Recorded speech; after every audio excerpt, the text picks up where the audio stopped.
John मर्साइमन ने 2001 में offensive realism की थ्योरी दी। उनके हिसाब से यूएसए के लिए रशिया खतरा नहीं है बल्कि चाइना है। और आज आप ये देख भी सकते हो, एफडीआई यानी कि फॉरेन डायरेक्ट इन्वेस्टमेंट में जहां चाइना की मोनोपोली चलती थी 2021 में $344 बिलियन का इन्वेस्टमेंट 2022 में ये घट के $180 बिलियन हो गया। 2023 में क्या आप बिलीव करोगे, जस्ट $15 बिलियन। लेकिन ऐसा हो क्यों रहा है कि बाहर की कंपनी चाइना में इन्वेस्टमेंट करने के लिए तैयार ही नहीं हो रही है? और इसका दूसरा रीजन ये है कि इन्वेस्टर ने अपना ज्यादातर पैसा मैन्युफैक्चरिंग हब में लगाया हुआ था, जो कि इनकी एफडीआई का ऑलमोस्ट 50% है। चाइना में क्योंकि लेबर सस्ती होती थी 2011 से लेकर 2020 तक अगर आप डेटा देखोगे तो लेबर कॉस्ट इनकी चाइना में 118% बढ़ी है। अगर कंपैरिजन के लिए देखो तो इंडिया में ओनली 55%, वियतनाम में 49% और मलेशिया में 18%। इसीलिए अब ज्यादातर कंपनीज चाइना को छोड़ के इंडिया और वियतनाम इवन मलेशिया में भी जा रही है। इवन मलेशिया ने semiconductor chip production almost double कर दिया है ईवी मार्केट कैप्चर करने के लिए, और इसी के तहत अभी टेस्ला ने तो वहां पे इन्वेस्ट भी कर दिया है ताकि वो ईवी मार्केट में आगे बढ़ सके। लेकिन दिक्कत की बात यह नहीं कि इनकी केवल लेबर कॉस्ट बढ़ी हो, अब जो लेबर थी वो प्रोडक्टिव भी नहीं है। अगर देखा जाए तो इनकी प्रोडक्टिविटी 2012 से लेकर 2020 तक केवल 7% बढ़ी है, और आफ्टर कोविड इफेक्ट देखे तो यानी कि 2021 और 22 का एवरेज देखे तो वो 3.5% था। आपकी लेबर भी महंगी है और आपकी लेबर प्रोडक्टिव भी नहीं है। ये आप आंकड़ा ऐसे लगा सकते हो कि 72 कंट्रीज से नीचे रैंक करता है चाइना प्रोडक्टिविटी ऑफ लेबर के मामले में। इसीलिए पिछले 30 सालों में पहली बार चाइना में इकोनॉमिक स्लो डाउन आया है, और आपने देखा होगा इनकी हाउसिंग और रियल एस्टेट मार्केट जो है उसमें क्राइसिस आया हुआ था। वैसे यूएस का मानना है कि चाइना ने कोविड को लैब में बनाया दूसरे की इकोनॉमी बर्बाद करने के लिए, लेकिन देखा जाए तो इसका उल्टा असर चाइना को ही पड़ा है, क्योंकि 2022 में जो जीडीपी ग्रोथ थी चाइना की अकॉर्डिंग टू आईएमएफ वो 3.2% ही थी केवल। अब जीडीपी के मामले में चाइना तो किसी को सर्वे करने देता है नहीं, खुद ही जीडीपी ग्रोथ के नंबर निकाल देता है। जैसे इंडिया में प्राइवेट कंपनीज भी जीडीपी ग्रोथ के डेटा कलेक्ट करती हैं, फिर उसे बड़े बड़े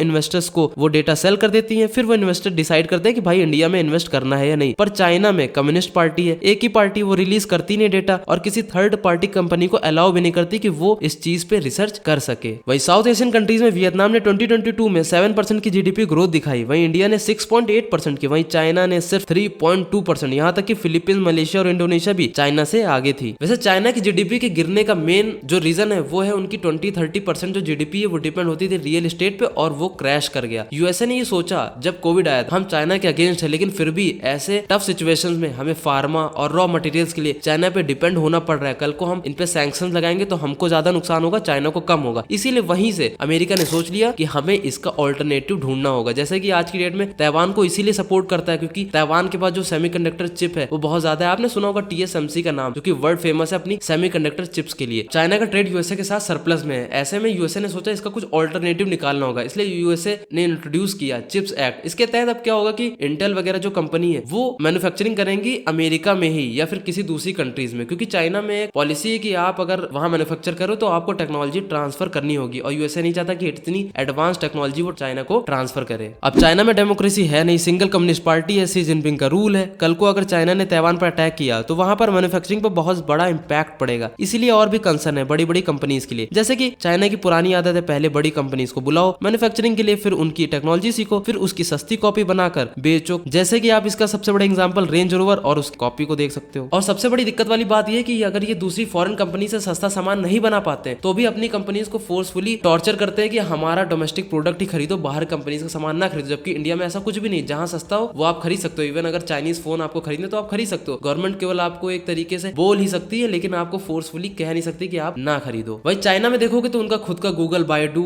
यूट्यूब, सोशल नेटवर्किंग साइट सब कुछ उनका खुद का है। यानी कि वो बाहर का इन्वेस्टमेंट तो ले रही है लेकिन उनका कुछ भी यूटिलाइज नहीं कर रही अपनी खुद की कंट्री में। अपनी कंट्री में वो अपना डोमेस्टिक प्रोडक्ट ही प्रमोट कर रही है। लेकिन अगर आप ये सोचें कि ठीक है जब तक सब कुछ सही चल रहा है तब तक मैं वहां इन्वेस्ट कर देता हूँ, जैसे कोई प्रॉब्लम होगी तो मैं अपना पैसा वहां से निकाल लूंगा, वो भी आप नहीं कर सकते। क्योंकि यूएस बिलियनियर मार्क मोबीज ने ये कहा है कि चाइना में इन्वेस्ट करना तो काफी आसान है, लेकिन जब आप वो पैसा निकालना चाहोगे तो इतने सारे रिस्ट्रिक्शन, इतने सारे रूल होंगे कि आप वो इजिली पैसा निकाल ही नहीं सकते हो। इक्विटी से निकाल सकते हो, जो कि मैंने स्टार्टिंग में आपको बताया था, लेकिन एफडीआई से नहीं निकाल सकते हो। लेकिन चाइनीज हैं बहुत चालाक। जब उनको ये पता चला कि फॉरेन डायरेक्ट इन्वेस्टमेंट अब कम आ रही है तो उन्होंने एक दूसरा रास्ता निकाला। अब वो दूसरी कंट्रीज में जाके इन्वेस्ट करते हैं। ऐसे में क्या होगा, आपने कई सारी कंट्रीज में इन्वेस्ट कर दिया, अगर कोई एक इकोनॉमी भी अच्छी चल रही होगी तो भी आपका फायदा होगा, जस्ट लाइक म्यूचुअल फंड। लेकिन अगर आप देखोगे तो यहाँ पे एक गैप क्रिएट हो रहा है, क्योंकि चाइना तो गया लेकिन यूएस को तो जरूरत है मैन्युफैक्चरिंग की, यूरोपियन कंट्रीज को तो जरूरत है चीप लेबर की, तो वो कहां से लाएंगे? तो वहां काम आएगा इंडिया, वियतनाम, मलेशिया, फिलीपींस। अब इंडिया में चीप लेबर है, डेमोक्रेसी भी है और इवन रूल रेगुलेशन भी पहले से काफी ज्यादा सॉफ्ट हुए हैं। यूएसए भी इंडिया की तरफ देख रहा है। एप्पल ने इंडिया और वियतनाम में मैन्युफैक्चरिंग करने के लिए प्लान्स बनाए। टेस्ला भी इंडिया में आ रही है। तो फ्यूचर में यूएसए को देखकर यूरोपियन कंट्रीज तो जरूर आएंगी और गल्फ कंट्रीज से हमारे रिलेशन ऑलरेडी बेहतर हो रहे हैं। रशिया के साथ मिलकर हम डिफेंस इक्विपमेंट बना रहे हैं। ब्रह्मोस उसका एक सुप्रीम एग्जांपल है। लेकिन फिर भी इंडिया को अभी और बहुत ज्यादा काम करना होगा फॉरेन इन्वेस्टमेंट लाने के लिए, ताकि इजीली एक्सेस हो सके बाहर की कंट्रीज के लिए। लेकिन अभी रिसेंटली हमारी गवर्नमेंट ने फॉरेन डायरेक्ट इन्वेस्टमेंट को अट्रैक्ट करने के लिए क्या किया उसके बारे में देखते हैं। पहले तो कॉर्पोरेट टैक्सेस बहुत ज्यादा थे, लेकिन अब टैक्स रिफॉर्म की वजह से टैक्सेस चाइना और नेबरिंग साउथ एशियन कंट्रीज के ऑलमोस्ट बराबर है। Make in India PLI scheme से काफी मैन्युफैक्चरर ने इंडिया में इंटरेस्ट दिखाया है। लेकिन किसी भी इन्वेस्टमेंट या मैन्युफैक्चरिंग यूनिट के लिए सबसे कठिन चीज होती है लैंड एक्विजिशन। अब गवर्नमेंट ने 21,000 एकड़ की लैंड अलॉट कर दी है, अवेलेबल करा दी है कि आपको अगर इन्वेस्ट करना है तो सीधे आप ये लैंड ले सकते हो। और ये लैंड है दिल्ली मुंबई इंडस्ट्रियल कॉरिडोर पे। तो ये तो सबसे इजी होगा कि आप आराम से लैंड ले सकते हो, ताकि आपके लिए प्लग एंड प्ले वाला फॉर्मूला लग गया। आओ फैक्ट्री लगाओ। इन्वेस्ट इंडिया भी गवर्नमेंट ने इंट्रोड्यूस किया है, तो जिसकी वजह से बहुत सारी इन्वेस्टमेंट इंडिया में आएगी।